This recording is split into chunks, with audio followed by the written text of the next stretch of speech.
Ancient Egyptian art. The ancient Egyptian god of arts and the patron of artisans was Tu. The bits and pieces and fragments of works of art found during the quest for unearthing facts about ancient Egypt is probably one of the major sources of information. Artwork can include paintings, sculptures, inscriptions on temple walls, etc. And for such art to withstand the test of time, skilled artisans would be necessary. The artisans of ancient Egypt had their own system of superiority and subordination. They were divided into normal ones and those commissioned for work in the palaces or for the royalty.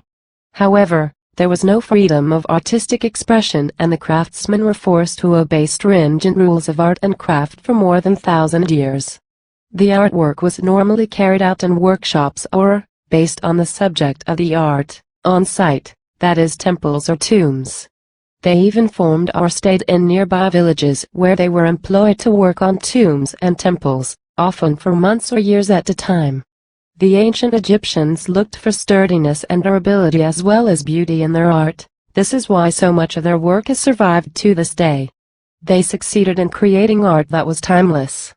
To achieve this, they used strong and lasting materials like granite, copper, bronze and gold.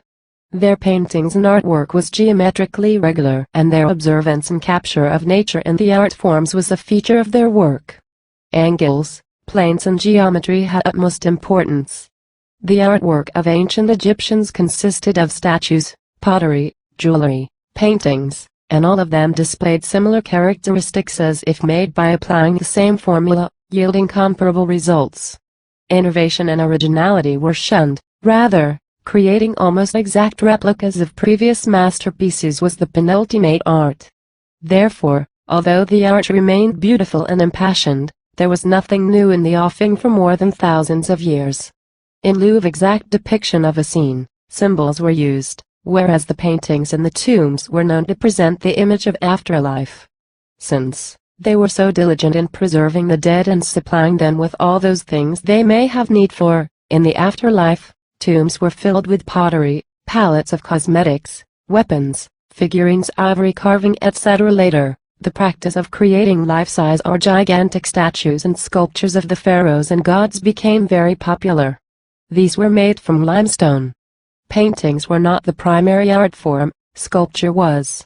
The Amarna period saw a shift in style and art, leading to naturalism, wherein faithful rendition of any object was carried out. For example, the bust of Nefertiti in the Berlin Museum and the famous Tutankhamun's tomb was rich, fine and intricate. There was a move to go back to the prior somber method of art, but it did not have enough influence to sustain itself.